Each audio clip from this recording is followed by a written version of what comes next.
Bonsoir et bienvenue à ce journal. Voici les titres de l'actualité. Groupe consultatif de la Banque mondiale, le secteur privé national et international se mobilise en faveur du Sénégal. Les Sénégalais se félicitent des résultats focus sur les travaux de la deuxième journée.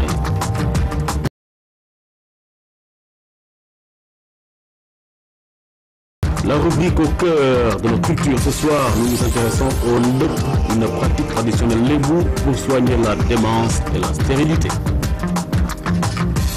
Le président de la République a quitté Paris en milieu de journée après avoir ouvert le forum des investisseurs. Le chef de l'État se rend à Doha, au Qatar, pour une visite de travail. Le président de la République a été salué à son départ par les autorités sénégalaises et françaises venues l'accompagner. Et nous reparlons du groupe consultatif de Paris. Le secteur privé national et celui international se mobilisent aux côtés du gouvernement du Sénégal pour la réalisation de Sénégal émergent. Ils l'ont dit au président Macky Sall, venu diriger à Paris cette rencontre qui marque un nouveau départ pour le partenariat public-privé. Maman Moussagnan, synthèse. À forte présence du secteur privé national et international. À l'occasion de cette rencontre, témoigne de la bonne perception du programme ambitieux présenté par le Sénégal, ce qui a fait dire au ministre de la Promotion des investissements que l'espoir est permis pour des engagements forts à la suite des travaux. Son homologue des finances a, à sa suite, indiqué que le PSE ambitionne d'atteindre une croissance économique d'au moins 7% pour 10 ans. Les conditions sont réunies pour que les entreprises créent de nouvelles richesses, dira-t-il, avant d'inviter les partenaires à ce qui est convenu d'appeler un nouveau deal. Ce qui est bon pour vous est bon pour nous. Nous avons la conviction qu'un pays qui abrite des entreprises fortes, compétitives, qui gagnent et conservent des parts de marché dans la compétition mondiale, ce pays-là aura des emplois pour ses actifs et surtout les jeunes actifs. La nouvelle dynamique du partenariat public-privé installé au Sénégal marque une rupture et engage et responsabilise davantage le secteur privé national. Il s'est engagé pour un partenariat gagnant-gagnant. Il nous revient, dans le cadre de ce forum, mes chers collègues entrepreneurs, de renforcer notre partenariat d'affaires et de bâtir cette convergence d'intérêts indispensable entre investisseurs privés. Le secteur privé international d'emboîter le pas à celui du Sénégal. Ce challenge que le Sénégal s'est engagé à relever trouve une partie de leur solution ou trouveront une partie de leur solution dans la formation des jeunes et la formation professionnelle. Je voudrais ici réitérer l'engagement d'AFC à aider le Sénégal à gagner le pari de l'émergence grâce à une forte contribution du secteur privé, à l'image de ce que nous avons réussi dans le domaine des infrastructures avec l'autoroute à péage Dakar-Diamniadio. Cité parmi les 10 pays africains les moins corrompus, le Sénégal a des compagnons pour relever les défis qui l'attendent, d'autant plus que l'environnement des affaires est favorable. Notre ambition, c'est d'être première destination africaine de l'investissement privé. Et je vous dis, dans ce cadre, que des efforts ont été entrepris pour assainir l'environnement des affaires. Nous avons entamé ce processus et nous allons le poursuivre en améliorant les procédures, en développant la dématérialisation, en travaillant pour que la corruption soit combattue dans nos services et que les investisseurs privés ne soient pas bloqués parce qu'ils n'auront pas agi d'une certaine manière dans tel ou tel dossier.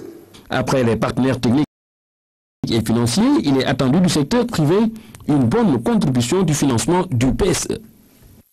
Les Sénégalais se félicitent du résultat obtenu par le gouvernement du Sénégal en France. Toutefois, les citoyens rencontrés souhaitent que les fonds soient bien utilisés. Suivons ce micro-trottoir réalisé par Ibrahim Ndong. Le président escomptait quelques 1300 milliards. Mais on nous a dit qu'il a obtenu 5 000 milliards. C'est comme ça ce qu'on a dit. En tout cas, il y a un surplus. Bon, c'est tout à fait extraordinaire. On le félicite. Et que cet argent puisse entrer au Sénégal et qu'on puisse intervenir dans les vrais domaines de développement. Parce qu'actuellement, on a une jeunesse, on a une croissance démographique très considérable. Donc il nous faut beaucoup d'investissements pour créer des emplois. On félicite le président de la République. C'est une idée géniale. Bon, nous tous, on est émis pour cette idée. Si c'est quelque chose qui nous rapporte quelque chose, ça nous rapporte quelque chose, au plus tôt. Bon, ça nous rapporte quelque chose, c'est convaincant. On prie pour que tout ce qu'ils vont faire, ou bien tout ce qu'ils vont aller chercher là-bas pour que tout ça aille bien. Il faut avoir des couvertures pour savoir là où on dépasse l'argent, là où on met l'argent. Bon. Bien, il faudra contrôler l'argent. Parce que ce qui nous est arrivé avec les présidents qui étaient passés, on ne veut pas vraiment, on ne le sait pas à Macky. Je souhaite que le président Macky Sall, que tous les projets qu'il est en train de faire, que ça se réalise, que ça soit un bénéfice pour le peuple sénégalais. Et que les gens aussi, qu'ils pensent à créer des emplois pour les jeunes, parce qu'il y a tellement de chômeurs, des sans-emploi qui restent sans rien faire. Donc je prie le bon Dieu que tout ce qu'il a envie de faire pour le Sénégal, que ça se réalise. Nous restons à Paris à la réunion du groupe consultatif de la Banque mondiale pour retrouver Nafissatou Diouf. Nafissatou, bonsoir. Pouvez-vous nous faire le point sur les travaux de la deuxième journée?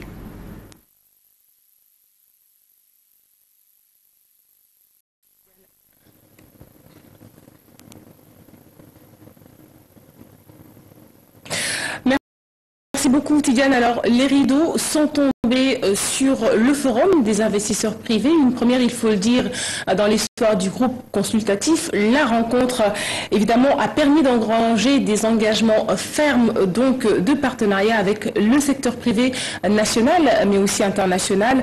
Quelques chiffres pour vous donner une idée de l'engouement par rapport à cette rencontre et de l'engouement surtout qu'elle a suscité. Plus de 700 participants au panel dirigé par des ministres, des panels de haut niveau, il faut le souligner. D'autres chiffres, 10% par rapport aux visiteurs français, près de 90% pour les visiteurs étrangers et représentés à un très haut niveau. Nous reviendrons sur tout cela avec notre invité, ça sera pendant le journal de 21h30. Il s'agit de Diène Farbassar, le ministre en charge de la promotion des investissements et des partenariats. Voilà, merci Nafissatou Diouf. Et à tout à l'heure, en marge du forum des investisseurs, le président de la République a signé le livre d'or de la Chambre de commerce et d'industrie de Paris. Le chef de l'État a par ailleurs élevé le président de la Chambre de commerce au grade dans l'Ordre national du Lion. Voici Pierre-Antoine Gailly à l'issue de son entretien. Avec le chef de l'État, il est au micro de Oumar Nying. Voiture du protocole entre le président Moussa Fagnas et son homologue béninois met un terme à la visite de 5 jours de la délégation béninoise. 5 jours qui ont permis de renforcer la coopération entre les deux pays, mais aussi de revisiter les relations historiques entre les parlements sénégalais et béninois.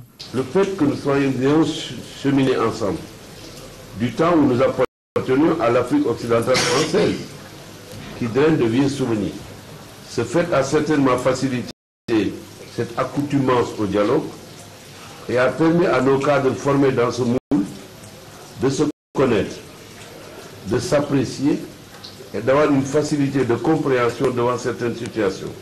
À la qualité de l'hospitalité s'ajoute l'excellence et la profondeur des échanges que nous avons eus depuis notre arrivée à Dakar. La convergence de vues sur les différents sujets et dossiers abordés, notamment durant toutes ces journées, témoigne, s'il n'en était encore besoin, de l'ancienneté, de la qualité et de la sincérité des relations qui unissent nos deux parlements. Lors de cette visite, les deux délégations ont insisté sur le rôle des parlements dans l'approfondissement de la démocratie. Elles ont aussi émis l'idée de redynamiser la conférence des présidents des assemblées de l'Afrique de l'Ouest. Elle doit jouer son rôle pour que la CEDEAO des États devienne celle des peuples. En plus, la CEPAO devrait être à même de contribuer à la consolidation de la démocratie et la paix et de la stabilité dans la sous-région. Les deux présidents ont aussi prôné l'échange d'expériences dans les domaines des orientations et des choix stratégiques. Et pour mieux développer cette coopération, le président Moustapha Niasse va participer à l'ouverture prochaine de la session de l'Assemblée nationale béninoise. Oumar Nying nous parlait plutôt Salou Sek nous parlait de la fin de la visite du président de l'Assemblée nationale du Bénin, Mathurin Kofi Nago, et Moustapha Niasse ont signé un protocole. Objectif, renforcer la coopération parlementaire entre les deux pays. C'était hier lors d'un dîner offert par le président Moustapha Niasse à son homologue béninois. En marge du Forum des investisseurs, le président de la République a signé le livre d'or à la Chambre de commerce de Paris. Le chef de l'État a par ailleurs élevé le président de la Chambre de commerce au grade dans l'ordre national du Lion. Voici Pierre-Antoine Gailly à l'issue de son entretien avec le chef de l'État. Nous sommes très honorés d'accueillir le président de la République, M. Sall, et particulièrement intéressé par l'organisation de cette journée qui devra permettre de développer les relations économiques du Sénégal avec la France et faire en sorte que nous puissions, nous Français, participer au développement, au redémarrage de l'économie sénégalaise, qui est une vaste ambition que nous soutenons depuis très longtemps. Le président vous a décoré chevalier de l'ordre national du Lion. Quelles sont vos impressions à l'issue de cette décoration? Écoutez, c'est un honneur personnel tout particulier. Je comprends que ceci est rare dans votre pays, singulièrement pour un étranger, et donc il m'en revient sans doute un petit morceau de mérite, mais c'est plutôt la Chambre de commerce et d'industrie de Paris-Île-de-France qui est décorée à travers ma personne, et cela est une excellente nouvelle pour l'économie entre nos deux pays. Le président de la République a également reçu en audience le président de Carrefour, une société de distribution française. M. Jacques Plassa, très satisfait de son entretien avec le chef de l'État, s'est dit prêt à explorer les opportunités d'investissement au Sénégal. Le voici au micro de Oumar Nying. Il nous a invités à nous intéresser au projet inclusif selon les propres termes de son entourage pour permettre au Sénégal de se développer dans un certain nombre de secteurs. Et nous sommes en train de regarder cette perspective avec beaucoup d'intérêt. Et on a été remarquablement accueillis. Merci beaucoup. Dans le cadre de la campagne d'information et de sensibilisation sur l'acte 3 de la décentralisation, le ministre Oumar Youm et les experts de son cabinet ont participé à un atelier de partage avec la collectivité Lébou. C'était en présence du grand sérigne de Dakar, Abdoulaye Matar Diop. Reportage Aïda Mamoudou Diop. C'est un large exposé sur l'acte 3 de la décentralisation que les dignitaires des 12 Pench Lébou ont eu droit. L'activité entre dans le cadre de la campagne menée par les autorités à travers les forats et la caravane d'information qui sillonne le pays pour une intégration rapide des axes de la réforme par les populations. Nous avons comme résultat aujourd'hui, dans la première phase de la réforme, la communalisation intégrale, l'érection des départements en collectivités locales, puis nous pensons maintenant partager sur ces résultats, sur ces acquis avec les communautés, comme nous avons eu à le faire dans le cadre des forats, dans les régions, dans le cadre de la caravane de l'acte 3. Donc cette activité s'insère dans le plan de communication autour de l'acte 3 de la décentralisation. Il est heureux qu'une grande communauté comme celle de la communauté Lébou, à laquelle j'appartiens, organise et s'intéresse à cette réforme. Ce partage de la réforme avec cette importante communauté qui s'étend dans l'espace géographique compris entre Dakar et Thiès devrait permettre de mieux comprendre les enjeux de celle-ci. Toutefois, des propositions ont été faites par la communauté Lébou. Elle appelle le gouvernement à dialoguer avec les segments organisés afin de lever les malentendus sur ce projet de réforme. L'acte 3 de la décentralisation est devenu une loi. Elle est votée. Donc, il n'est point question de la remettre en cause, mais de participer à sa meilleure application sur le territoire national et suggérer, après réflexion, le rythme d'application. Le grand sérigne de Dakar qui s'est prononcé au nom de la communauté Lébou a remercié les autorités du ministère des collectivités locales. Il a également salué la visite de courtoisie faite par le ministre Oumar Youm bien avant le vote du Code des collectivités locales pour expliquer les contours de la réforme de l'acte 3. Ouverture ce matin à Dakar d'un séminaire régional. La zone cible cibler la partie sahélo-saharienne. Des experts venus de 12 pays d'Afrique, dont le Mali, le Nigeria et le Bénin, se retrouvent à Dakar pendant 3 jours pour dire stop à la prolifération et à la circulation des armes à feu dans la région sahélo-saharienne. Amsa Toussé. Ils veulent définir les grands axes en matière d'harmonisation législative et de coopération internationale pour être plus efficaces dans le cadre de lutte contre le trafic d'armes. Ce sont au total 24 experts venus de 12 pays d'Afrique. Le dernier gros approvisionnement d'armes qui a eu lieu dans la sous-région a été il y a 2 ans, à la chute de Mohamed Kadhafi, quand ces arsenaux ont été pillés et qu'à ce moment-là, la plupart de ces armes sont venues de la Libye vers l'Afrique de l'Ouest. Où est-ce que sont allées ces armes? On le sait pas, on peut légitimement penser qu'une grande partie de ces armes a fini entre les mains des djihadistes qui se trouvent dans la zone sahélienne. Une zone qui fait ainsi face à une grande insécurité. Et lutter contre la propagation de ces armes reste un des meilleurs moyens pour sa sécurisation. Le but ici, c'est vraiment de créer des partenariats entre les États de la sous-région qui ont tous la même problématique en matière d'armes pour voir comment on peut créer ces synergies et de les faire communiquer ensemble, de les faire travailler ensemble, de définir des axes. Le Japon, partenaire technique et financier de l'ONUDC, a déployé 3 milliards de francs CFA pour lutter contre ces trafics. Cela témoigne clairement de la ferme volonté et de l'engagement du Japon de contribuer au renforcement des capacités des pays du Sahel dans leur lutte pour l'établissement de l'ordre et de la sécurité et la consolidation de la paix. Le Sénégal, pays hôte de ce séminaire régional, s'est très tôt engagé dans la lutte en mettant en place des organes et des lois de répression. C'est ainsi qu'ont été adoptés la Convention contre la criminalité transnationale organisée et le protocole additionnel contre la fabrication et le trafic illicite d'armes à feu, de leurs pièces, éléments et munitions. Le programme d'action en vue de prévenir, combattre et éliminer le commerce illicite des armes légères sous tous ses aspects est l'instrument international visant à permettre aux États de procéder à l'identification et au traçage fiable des armes légères et de petit calibre illicites entrent aussi dans ce cadre. 3 jours pour partager, cibler, analyser et surtout trouver une feuille de route commune pour lutter contre le trafic d'armes qui gangrène la bande sahélienne. Sous l'égide de la CEDEAO, notre pays abrite un séminaire de renforcement des capacités en matière de politique commerciale internationale. Cet atelier est organisé à l'intention des membres du Comité national des négociations commerciales internationales. Alassane Diédiou. Cet atelier de renforcement des capacités est destiné aux seuls membres du Comité national des négociations commerciales internationales.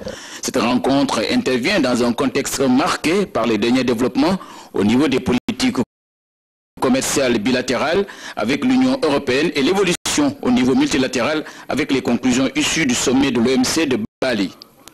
D'où l'importance que les autorités sénégalaises, à travers les ministères en charge du commerce, attachent à la formation des acteurs aux avant-postes des négociations commerciales.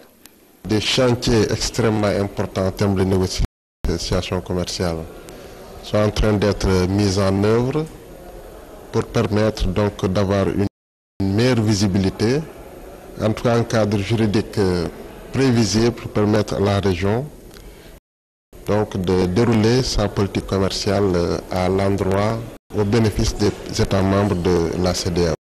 Dans un contexte d'intégration économique régionale, avec son corollaire, l'adoption d'un tarif extérieur commun, le comité sénégalais en charge des négociations commerciales internationales bénéficie d'un appui institutionnel, technique et financier de la part de la commission de la CEDEAO. Il y a les échanges commerciaux qui se font à travers toutes les frontières de la sous-région. Alors, l'objectif principal de la CEDEAO, l'un des objectifs, est d'arriver à supprimer les barrières tarifaires, ce qui nous a conduit tout récemment à l'adoption du tarif extérieur commun. Pour rappel, les membres du Comité national des négociations commerciales internationales sont des techniciens issus des différents départements ministériels, des ONG et du monde universitaire. L'État tchadien vient de se porter partie civile dans le procès de Hissène Habré. Le ministre tchadien de la Justice vient d'en faire la déclaration auprès des chambres africaines et extraordinaire. Le ministre tchadien et le coordonnateur du pool des avocats de l'État tchadien sont ici au micro de Aboubakry Kane. Pour lequel Hissène Habré est poursuivi, à savoir le crime de génocide, les crimes contre l'humanité, les crimes de guerre et de torture, font que, dans l'état actuel des choses aujourd'hui, la République du Tchad est la victime parfaite donc des agissements de Hissène Habré. Et donc, en entrant dans la procédure, nous, République du Tchad, nous voulons donc aider les chambres africaines à faire un procès. Parce que pour nous, on tient à ce procès. Ce procès permettra d'abord de faire à beaucoup de familles de faire leur deuil. Ce procès permettra également de pouvoir indemniser les survivants ou leurs ayants droit. Et enfin, ce procès permettra au peuple tchadien de se réconcilier lui-même pour se consacrer dorénavant à son développement. Dans le crime de guerre, il faut aussi dire, il y a la notion de pillage. Parce que, comme vous le savez, Habré, même dans sa fuite, il a fui, mais il n'a pas oublié d'emporter, de vider les caisses de l'État. Il ressort donc de la déclaration du ministre qu'il y a un préjudice financier. Et ce préjudice financier nécessite donc une constitution de partie civile. Parce qu'il y a toute une gamme d'infractions qui sont limitativement énumérées. Les parties civiles, personnes physiques qui se sont déjà constituées dans la procédure, n'ont pas compétence de se constituer en partie civile sur l'aspect économique. Et seul l'État tchadien qui a subi donc de préjudices économiques est donc habilité à se constituer partie civile pour faire valoir donc ses intérêts uniquement s'agissant donc des crimes économiques. Et la constitution de partie civile de l'État tchadien ici se justifie à plus d'un titre parce que pour un procès historique, l'État tchadien, premier victime et premier contributeur, ne peut pas assister passivement donc au déroulement d'un tel procès. Dans l'actualité consacrée au Salon international de l'agriculture à Paris, nous nous intéressons au Made in Sénégal. Cette année, l'huile de baobab, de vinaigre de mangue, entre autres produits, ont beaucoup séduit les visiteurs du salon, nous disent nos envoyés spéciaux. Cette huile de baobab est un produit fait au Sénégal. Ici à Paris, elle est une attraction. L'huile de baobab est une huile que nous extrayons à partir des graines de baobab.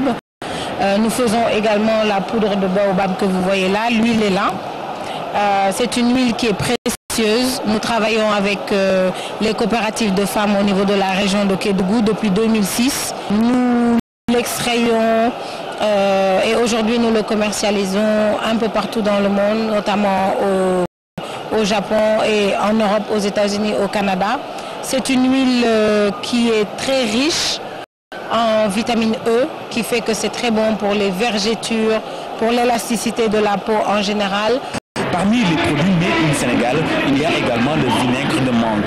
Sa fabrication est une réponse appropriée face au problème de commercialisation de ce fruit.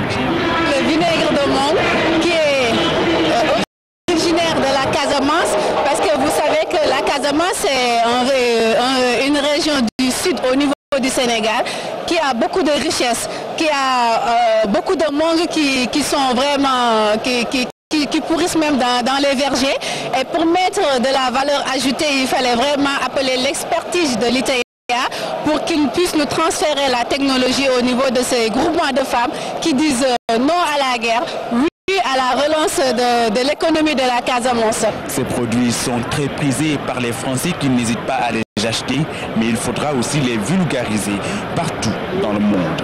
Il y a deux éléments. Il y a le volume, qui est quelque chose d'important, donc augmenter le volume de la production qui sera aux normes internationales d'exportation, mais également la qualité. La qualité, c'est également un élément important dans le cadre de ce partenariat que nous sommes en train de tisser avec les importateurs des différents pays. Parce qu'il ne s'agit pas ici uniquement de la France, mais également de toute l'Europe.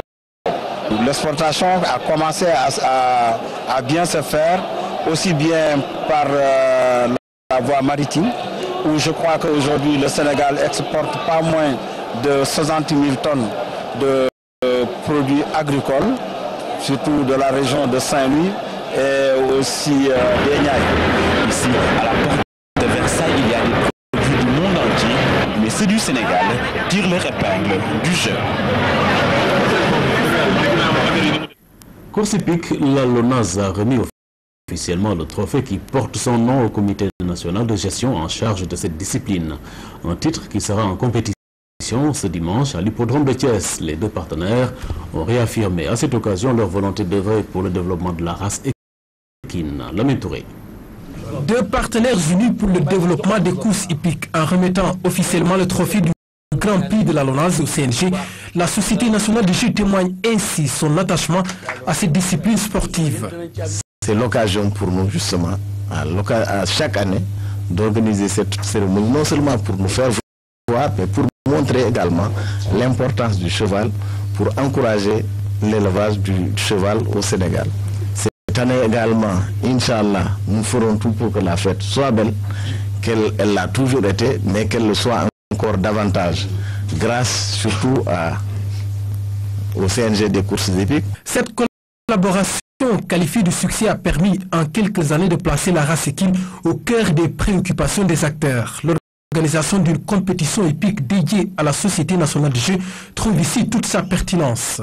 Cette journée est très attendue par les propriétaires de chevaux qui se font la joie et le privilège de participer en masse pour les efforts que la direction générale de la LONASE ne cesse de faire pour honorer de mieux ses engagements vis-à-vis des acteurs de la filière équine. Le trophée du Grand Prix de la LONASE sera disputé ce dimanche 2 mars 2014 à l'hippodrome de Thiès. La mobilisation notée chez les deux parties à l'occasion de cette cérémonie renseigne de l'importance accordée à cet événement. Ils ont tous promis de s'investir encore pour faire des courses hippiques une activité sportive importante et incontournable au Sénégal. Football, le sélectionneur national a publié ce matin la liste des 23 joueurs convoqués pour le match amical face au Mali. Fait marquant après d'un an d'absence de la tanière. Autre nouveauté, la sélection de Ligomis, gardien de but du Football Club Torino en Italie. Louis-Philippe Sagna pour plus de détails. Le dernier match de Dembaba avec les Lions date du 23 mars 2013. C'était en Guinée face à l'Angola. Depuis, le sociétaire des Blues de Chelsea ne rentrait plus dans les plans du sélectionneur national. Son retour après près d'un an d'absence est un fait marquant. C'était une possibilité qui existait, elle se fait. Après l'échange qu'on a eu, je n'avais pas de problème particulier avec Dembaba. Voilà, c'est voir un petit peu dans le secteur offensif ce qu'il peut nous amener. Autre retour, celui du gardien du FC Torino, Lys Gomis. Il faut étoffer le secteur gardien de but.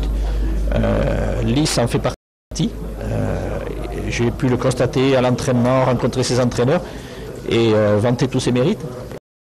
Et qui plus est, il commence à prendre un petit peu de maturité. Pour le poste de gardien de but, c'est important. Donc c'est bien aussi de le découvrir et que lui découvre l'équipe nationale. Ça peut, espérons, être un plus dans ce secteur. Pour le reste, c'est le groupe de Casablanca qui est conservé. Ce match-là, comme qu'il est le seul de l'année 2014 en termes de match de préparation, c'est important de se retrouver avec la quasi-totalité de ce groupe. Également aussi, en ayant fait ma tournée au mois de janvier, se rendre compte qu'il n'y a pas beaucoup de joueurs qui ne sont jamais venus, qui sont susceptibles de rentrer dans ce groupe. L'intégration de nouveaux jeunes était attendue, mais pour Giresse, ils devront encore patienter. Beaucoup de gens s'attendaient à voir au moins Diafra, qui réalise de bonnes performances actuellement en Ligue 2. Mais bon, comme j'ai dit tout à l'heure, c'est la période qui est un peu difficile pour l'entraîneur. Il n'a pas trop le choix pour essayer des joueurs, les réintégrer dans un groupe, alors qu'il y a déjà un groupe qui est déjà en place. Il y a déjà un noyau qui est là, donc on ne s'attendait pas à ce que ça soit bouleversé, d'autant plus qu'il n'y a pas d'échéance très à court terme. Donc ce n'est pas une surprise de retrouver une liste où c'est la majeure partie, disons les 95 voire 96% de ceux qui étaient à la campagne de Casa qui sont là. Le match amical est prévu le 5 mars prochain dans la banlieue parisienne. Face aux Aigles du Mali, les Lions devront sortir le grand jeu. 11e championnat d'Afrique de course. Le Sénégal a réalisé hier lundi une nouvelle performance. Les Lions ont décroché la médaille d'argent de l'épreuve vitesse olympique, ce qui porte à 3 le nombre de médailles en argent. Le total Le Sénégal totalise 6 médailles, dont 3 en bronze. La correspondance au Caire de Sensei Yatmolo. Médaille d'argent, 3 médailles de bronze hier, ça fait 5. Aujourd'hui encore une. Véritablement, la moisson, elle est bonne. Nous sommes retrouvés pour la première fois en ayant au moins la 4e place. La 4e place avec Claude Almeida et l'équipe qui se trouve derrière moi. Il faudrait également souligner que nous sommes médaillés d'argent par équipe. Et cela est extrêmement important. Vous savez, la compétition, le championnat d'Afrique a réuni tout de même 11 pays. Et je dois dire que cela est extrêmement important et je félicite l'équipe qui est avec moi aujourd'hui. En plus de cette 4e place individuelle, le Sénégal a remporté la médaille d'argent en équipe homme aux 50 mètres calibre 22 avec Wali Faye, Marcel Niane et Eladji Dioum. Ce fut au cours d'une compétition très disputée entre Égyptiens et Sénégalais. Et la partie en finale a tenu toutes ses promesses, surtout avec la présence de Marcel Niane qui a été le meilleur Sénégalais depuis le début des championnats. L'autre satisfaction est venue de Hussein Zain, Hassan Ramlaoui et Salah Obala qui ont obtenu une médaille de bronze au double trap, une discipline jamais pratiquée au Sénégal jusqu'à présent, d'où le mérite de cette équipe du Sénégal. C'est la première fois que nous participons avec des armes non appropriées. Et je pense que cela est une prouesse d'ailleurs d'avoir terminé à la 4e place. En attendant les compétitions des hommes et dames au 25 mètres calibre 22 du skip avec Clément Fahouri, très attendu au Caire. On est champion du Sénégal, ancien champion d'Afrique. On va essayer de récupérer notre place. Il a eu à faire ses entraînements ce samedi sous la férule du coach Francis Or. Pour être tout à fait complet, ce mardi, Clément Fahouri a perdu en finale de tir pistolet balle trappe. L'équipe nationale masculine de balle trappe a elle aussi perdu en finale, remportant ainsi la médaille d'argent. Ce qui porte à 2 le nombre de médailles en argent remportées par le Sénégal à l'issue de cette dernière journée des championnats de tir. Et puis, ce rappel au cœur de nos cultures, la rubrique porte sur le Ndeup, une cérémonie d'exorcisme à destin thérapeutique, une pratique mystique de la communauté Lébou qui s'est transmise de génération en génération. Le Ndeup permet en effet de soigner les femmes en démence, stériles ou victimes d'avortement. Fatou Diouf y reviendra dans nos prochaines éditions. Merci d'avoir été en notre compagnie. À tout à l'heure pour le plateau spécial.